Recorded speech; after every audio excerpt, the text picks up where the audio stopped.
اور یہ اطلاقات آپ کو محدثین کی کتابوں کے اندر یعنی ملیں گے آپ کو یہ۔ اب ہے کہ یہ اہل سنہ والجماعت جو ہے،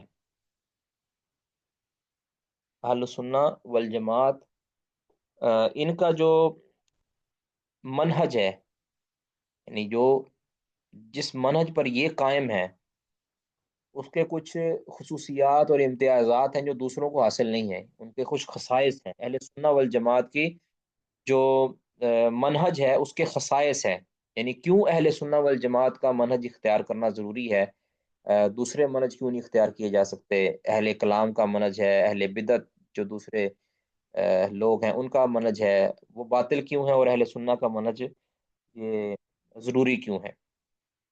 ایک تو سب سے بڑی وجہ یہ کہ یہ وہ حق کا تسلسل ہے، اہل سنہ والجماع یہ اس حق کا تسلسل ہے، روایتاً اور درایتاً، یعنی انہوں نے اپنی تمام تر جو عقائد و نظریات ہے اس کی بنیاد نبوی علم پر رکھی ہے، علم وحی پہ رکھی ہے، ٹھیک ہے۔ بہرحال پہلی جو خصوصیت اس کی میں وہ ذکر کر دوں کہ انہوں نے اپنے علم جو بنیاد جو بنایا ہے وہ صرف کتاب و سنت کو بنایا ہے، ٹھیک ہے۔ پہلی خصوصیت یہ ہے کہ انہوں نے اپنے علم کی بنیاد، اپنے عقیدے کی بنیاد صرف اور صرف کتاب و سنت کو بنایا ہے۔ یہ اپنے عقائد کے اندر، اپنی عبادات کے اندر، اپنے نظریات اور معاملات کے اندر، باقی تمام کی تمام امور دین کے اندر انہوں نے کتاب و سنت کو ہی فالو کیا ہے، اور اس کا صحیح فہم، صرف کتاب و سنت کی نصوص نہیں بلکہ اس کا صحیح فہم وہ انہوں نے لیا ہے، کتاب و سنت کو اپنی اصل اور اصیل بنایا ہے، ٹھیک ہے۔ پہلی خصوصیت ان کی یہ ہے۔ تو جبکہ دوسرے جو اہل کلام ہیں انہوں نے اپنے جو علم کی بنیاد ہے وہ عقل کو بنایا ہے، انہوں نے ترجیح نہیں دی کتاب و سنت کی نصوص کو، اسی وجہ سے ان کے اندر پیچیدگیاں اور اختلافات پیدا ہو گئے۔ دوسری خصوصیت جو اہل سنت والجماعت کی ہے وہ ہے کہ انہوں نے کتاب و سنت کی ہر نص کو تسلیم کیا ہے، چاہے ان کی حکمت ان کے سمجھ میں آئی ہے یا نہیں آئی ہے، ہر نص کو انہوں نے سمجھا، جو ہے وہ فالو کیا ہے، اس کو اپنے عمل میں لے کر آئے ہیں۔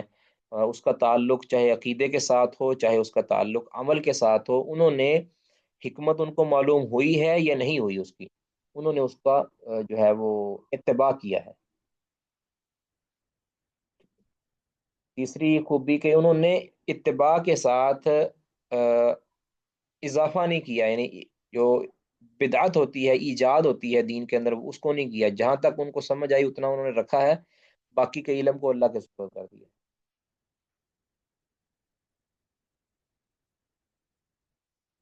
اسی طرح بالخصوص اگلی بات کہ انہوں نے صرف اور صرف اپنی دلیل میں قرآن کو تو مانا ہی مانا ہے، قرآن کو تو لیا ہی لیا ہے، پھر حدیث میں بھی پھر صحیح حدیث کو اختیار کیا ہے، اپنی دلیل صرف اور صرف صحیح حدیث کو بنایا ہے، ضعیف اور جو کہہ لیں ضعیف اور جو مکذوب احادیث ہیں اس سے انہوں نے اعتراض برتا ہے، ٹھیک ہے۔ پھر اس کے اندر ہی ذیل میں یہ کر لیں کہ صحیح حدیث کو بنیاد بنایا ہے، لیکن اس میں پھر آگے تقسیم نہیں کی، اس صحیح حدیث کو ٹھکرانے کے لیے کوئی اصول و ضوابط نہیں بنائے، نہ متواتر کی تقسیم کی ہے، نہ احاد کی تقسیم کی ہے، یعنی اس لیے ماننے اور نہ ماننے کے لیے اس کی تقسیم نہیں کی، باقی جاننے کے لیے اور اس کی قوت اور اقوا اور غیر اقوا کو جاننے کے لیے تو یہ کی ہے نا، کہ متواتر کا درجہ احاد سے زیادہ ہے، لیکن حجت ہونے کے اندر دونوں سیم ہیں، ٹھیک ہے۔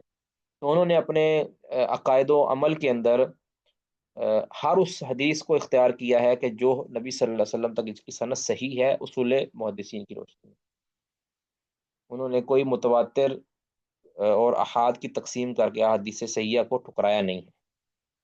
تو یہ بھی ایک خصوصیت ہے اہل سنہ والجماعت کی منہج کی۔ اگلی اہم بات غالباً یہ پانچویں یا چھٹی ہے کہ انہوں نے اپنا کوئی مقتدا اور پیشوا کسی خاص امام کو نہیں بنایا۔ یہ اہل سنہ والجماعت کی یہ خوبی ہے کہ انہوں نے رسول اللہ صلی اللہ علیہ وسلم کے علاوہ کسی کی ایک شخصیت کو اپنا پیشوا امام نہیں بنایا، بلکہ انہوں نے جماعت ائمہ کو اپنا امام بنایا ہے، یعنی پوری کی پوری جماعت کو بنایا ہے، فرد واحد کو انہوں نے اپنا امام نہیں بنایا۔ یعنی ان کی بات کو حرف آخر سمجھا ہو، ایک ہی شخص کی بات کو، اللہ کے رسول کے علاوہ ایسا کوئی نہیں ہے۔ یہ ان کی خوبی ہے۔ جبکہ دیگر جو اہل بیت ہیں انہوں نے جناب اپنے اپنے مذمومہ امام بنا رکھے ہیں۔ کسی نے امام احمد بن حنبل کو اپنا مقلد ٹھہرا لیا ہے، کسی نے امام شافعی کو اپنا مقلد ٹھہرا لیا، یعنی یہ بعد والوں نے کیا ہے یہ سارا کچھ، جو مقلدین تھے کسی نے کسی کو بنا لیا، کسی نے اپنے معتزلہ کے امام جعد بن صفوان کو، کسی نے اور بھی اشاعرہ ماتریدیہ میں سے اپنے اپنے انہوں نے جو نا مذمومہ امام بنا لیے، اپنی اپنی ایک دکانیں بنا لی ہیں۔ لیکن یہ جو اہل السنہ والجماعت کا منہج ہے، اس میں یہ خوبی ہے کہ انہوں نے فرد واحد کو دلیل نہیں بنایا، بلکہ محمد رسول اللہ صلی اللہ علیہ وسلم کے بعد کی تمام شخصیات سے چیزیں لی بھی ہیں اور ترک بھی کی ہیں۔ اگلی بات کہ انہوں نے پورے کے پورے دین کو لیا ہے، پورے کے پورے دین کو، ٹھیک ہے، مکمل کتاب کو انہوں نے اختیار کیا ہے، مکمل دین کو لیا ہے۔ یہ انہوں نے اس کتاب کو یا اس کے رد کرنے کے لیے کسی تیسری سہارے کو نہیں اختیار کیا، مکمل کے مکمل دین کو اختیار کیا ہے۔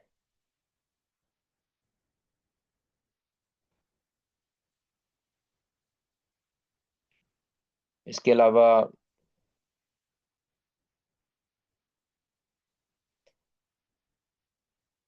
انہوں نے اہل سنہ والجماعت نے اپنے نقل کے اندر اور عمل کے اندر امانت کو اختیار کیا ہے، امانت علمیہ، ٹھیک ہے، یعنی جب کوئی بھی چیز نقل کی ہے نا تو پوری علمی امانت کے ساتھ نقل کی ہے، حدیث کی صورت کے اندر پوری علمی دیانت اور امانت کے ساتھ انہوں نے نقل کی ہے۔ اور یہ آپ جانتے ہیں کہ ایک عالم کی سب سے بڑی جو خوبی ہوتی ہے وہ یہ ہے کہ وہ امانت دار ہو، اپنی نقل کے اندر وہ امانت دار ہو۔ جب کسی کا اعتراض نقل کرنا ہے، کسی کی بات نقل کرنی ہے یا اپنی بات نقل کرنی ہے، تو پوری دیانت علمی کے ساتھ اس کا اس کو اختیار کرنا ہے۔ تو اہل سنہ والجماعت کی کتابیں آپ دیکھ لیں عقائد کی، انہوں نے اپنے عقائد کو آ، کتاب و سنت کی نصوص کے ساتھ مزین کیا ہی کیا ہے، اس کے ساتھ ساتھ انتہائی دیانت علمی کے تقاضوں کو پورا کرتے ہوئے جو ہے وہ روایات کو نقل کیا ہے، اپنی طرف سے کوئی چیز نہ تحریف کی ہے، نہ انہوں نے نصوص کو تبدیل کیا ہے۔ اس کے مد مقابل آپ اٹھا لیں اہل بدعت اور اہل کلام کی کتابوں کو، انہوں نے اس میں تحریف لفظی بھی کی ہے، تحریف معنوی بھی کی ہے، جبکہ اہل سنہ والجماعت کی کتابوں کے اندر آپ کو ایسا کچھ بھی نہیں ملے گا۔ انہوں نے بڑے کڑے اصول و ضوابط رکھے ہیں، اب چاہے اب ان کے اپنے حق میں آئے روایت یا چاہے ان کے اپنے خلاف آئے، وہ اسی روایت کو نقل کرتے تھے جو کہ پایہ ثبوت کو پہنچتی تھی، اور جو کہ یعنی بالکل صحیح ہوتی تھی۔ اگلی ایک خوبی کہ جو ان کے کتابوں کے اندر ملتی ہے، ان کے منہج میں ملتی ہے، وہ ہے وسطیت۔ وسطیت ہمارے دین کی اساس اور بنیاد ہے، ٹھیک ہے، نہیں اس کے اندر نہ غلوب ہے اور نہ اس کے اندر کہہ لیں نکیر ہے، اور بہت ہی انحطاط ہے ہمارے دین کے اندر۔ اللہ تعالیٰ نے فرمایا نا سورۃ بقرہ آیت نمبر 143 میں، سورۃ بقرہ آیت نمبر 143،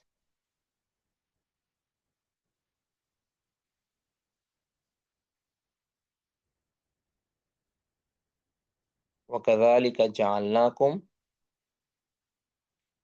وَكَذَلِكَ جَعَلْنَاكُمْ أُمَّةً وَسَطًا لِتَكُونُوا شُهَدَاءَ عَلَى النَّاسِ، یعنی لوگوں پر گواہ بنانے کے لیے تم کو ہم نے امت وسط بنایا ہے۔ تو وسطیت یہ اہل سنت کا سب سے بڑا امتیاز ہے، ٹھیک ہے، نہ تو یہ غلوف کی طرف جاتے ہیں، نہ یہ تقصیر کی طرف جاتے ہیں۔ یا غلوف کیا ہوتا ہے؟ کسی چیز کی کو حد سے بڑھا دینا، اور تقصیر کیا ہوتا ہے؟ کسی چیز کو اس کی حد سے نیچا کر دینا، کم کر دینا۔ تو انہوں نے وسطیت کو اختیار کیا ہے ہر معاملے کے اندر۔ آپ ان کے کوئی بھی عقیدہ اٹھا لیں، اس کے اندر آپ کو یہ امت وسط نظر آئیں گے، اہل سننا۔ ٹھیک ہے؟ کچھ ایسے ہیں کہ جنہوں نے ایسے ہیں کہ جنہوں نے سرے سے ہی جو ہے وہ اسماء و صفات کا انکار کر دیا ہے، جس طرح کے جہمیہ ہیں، سرے سے انکار کر دیا، یہ ہوگی تقصیر۔ کچھ ایسے ہیں کہ جنہوں نے اس بات کے اندر غلوف سے کام لیا اور کہا کہ اتنی ثابت ہے، گویا یہ فلاں فلاں کے مشابہ ہیں، یعنی انہوں نے مشابہت کی طرف وہ چلے کہ وہ غلوف کا شکار ہو گئے اس بات کے اندر۔ اہل سنہ کیا کہتے ہیں؟ کہ اللہ تعالیٰ کی صفات ہیں، لیکن جس طرح اس کی شان کے لائق ہے، ہماری صفات کی طرح نہیں، مخلوقات کی صفات کی طرح نہیں، بلکہ جیسے اس کی شان کے لائق ہے۔ تو وسطیت جو ہے یہ بہت بڑا ایک امتیاز ہے اہل سنہ والجماعت کے منہج کے اندر۔ پھر اس سے بڑی بات، اس سے بھی بڑی بات یہ ہے اہل سنہ والجماعت کی منہج کے اندر، کہ ان کے عقائد کے اندر، آپ کو اختلاف نظر نہیں آئے گا۔ ان کے عقائد کے اندر آپ کو کہیں بھی اختلاف دکھائی نہیں دے گا، بلکہ یہ حق کی بھی ایک نشانی ہوتی ہے کہ اس کے اندر اختلاف اور انتشار، بلکہ یہ کلمہ واحدہ کی طرح، گویا کہ ایک ہی انسان سے یہ باتیں نکلی ہیں، ایک ہی انسان نے یہ باتیں کہی ہیں، اس طرح محسوس ہوتا ہے۔ تو اس پر میں آپ کو ایک قول بھی پڑھ کے سناتا ہوں، میں نکالتا ہوں ایک قول۔ اہل سنت کا جو حق پر ہونے کی یہ سب سے بڑی دلیل ہے: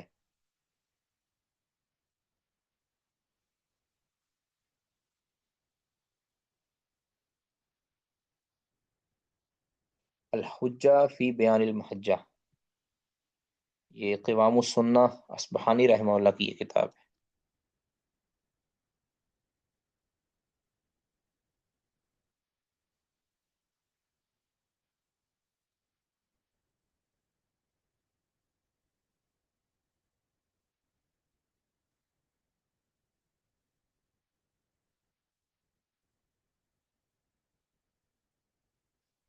کہتے ہیں، اب یہ دیکھیں، یہ بڑی پیاری عبارت ہے: وَمِمَّا يَدُلُّ عَلَى، یہ قوام السنہ اصبہانی رحمہ اللہ،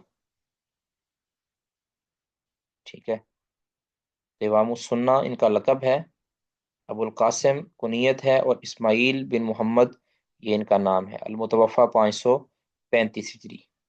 یہ بڑی ہی عمدہ کتاب ہے، اس کے اندر بہت سے اہل علم سے نقل بھی کی گئی ہے۔ تو یہ فرماتے ہیں، بڑی پیاری بات ہے، اس کا ترجمہ ہم کر لیتے ہیں: وَمِمَّا يَدُلُّ عَلَىٰ أَنَّ أَهْلَ الْحَدِيثِ هُمْ عَلَى الْحَقِّ، کہتے ہیں کہ ایک دلیل یہ بھی اہل حدیث کی حق پر ہونے کی ہے، کہ اہل حدیث کی حق پر ہونے کی ایک دلیل یہ بھی ہے کہ أَنَّكَ لَوْ طَالَعْتَ جَمِيعَ كُتُبِهِمُ الْمُصَنَّفَةِ من اولہم الی آخرہم، کہتے ہیں اگر آپ مطالعہ کریں اہل حدیث کی تمام کتابوں کا جو کہ لکھی گئی ہیں، من اولہم الی آخرہم، پہلے اہل حدیث سے لے کر آخری اہل حدیث، یعنی محدثین کی جماعت مراد ہے نا، ان محدثین کے ابتداء سے لے کر انتہا تک، قدیمہم و حدیثہم، ان کے پہلے اور بعد کے تمام محدثین کی اگر کتابوں کو آپ اس کا مطالعہ کریں، ما اختلاف بلدانہم و زمانہم، حالانکہ ان کا علاقے مختلف تھے، ان کے زمانے مختلف تھے، و تباعد ما بینہم فی الدیار، اور ان کے علاقوں کے اندر بڑی دوری تھی، یعنی جہاں وہ رہا کرتے تھے ان کے اندر بہت بہت تھا، وہ سکون واحد منہما قطر من الاقطاری، اور جو اپنے علاقوں کے اندر ان کی سکونت تھی، یعنی ہر ایک کی الگ الگ جگہ پہ ٹھہراؤ تھا، رہائش الگ الگ تھی، بہت دور دور رہتے تھے ایک دوسرے سے، پھر بھی اس کے باوجود ان کی جو کتابوں کا اگر آپ مطالعہ کریں گے نا، کہتے ہیں آپ کو وجدتہم فی بیان الاعتقاد علی وتیرۃ واحدہ، کہتے ہیں کہ آپ عقائد کے بیان کے اندر ان کو دیکھیں گے کہ وہ ایک ہی ڈگر پر ہیں، علی وتیرۃ واحدہ، ایک ہی ڈگر پر ہیں، و نمت واحد، اور ایک ہی سمت پر ہیں،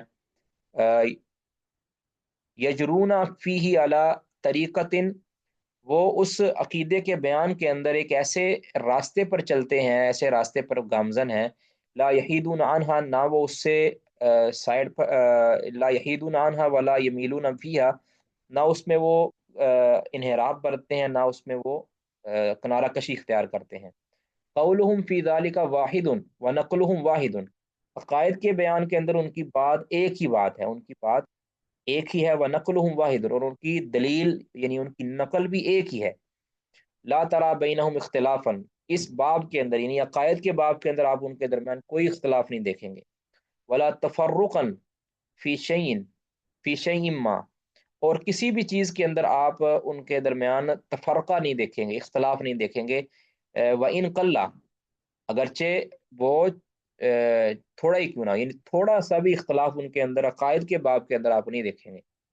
بل لو جماعت جمیع ما جرا علی السنتہم، بلکہ تحریروں کی بات کہتے ہیں الگ رہ گئی، اگر آپ ان کی زبانی جو ان کے عقائد ہیں نا، اگر آپ ان کو بھی جمع کریں نا، لو جماعت جمیع ما جرا علی السنتہم، عقائد کے باب کے اندر، عقائد کے بیان کے اندر ان کی زبانوں پر جاری جتنے بھی جملے ہیں، یعنی عقیدہ جو اپنی زبان سے وہ بیان کرتے ہیں، اگر ان سب کو بھی آپ جمع کریں نا، وَنَقَلُوهُ عَنْ سَلَفِهِمْ، اور اس کو نقل کریں ان کے سلف سے، یعنی محدثین کے جو سلف ہیں ان سے اگر آپ نقل کریں، وَجَدْتَهُ، آپ اس کو پائیں گے، یعنی وہ سارے مجموعے کو آپ پائیں گے کہ كَأَنَّهُ جَاءَ مِنْ قَلْبٍ وَاحِدٍ، گویا وہ اس قدر ملتا ہوا ہے، ایک اس طرح اس قدر ایک جیسا ہے کہ وہ گویا ایک ہی سینے سے، ایک ہی دل سے نکلا ہوا ہے، کہ وہ ایک ہی دل سے نکلا ہوا وہ کلمے ہیں، وہ عقیدہ ہے، اس قدر وہ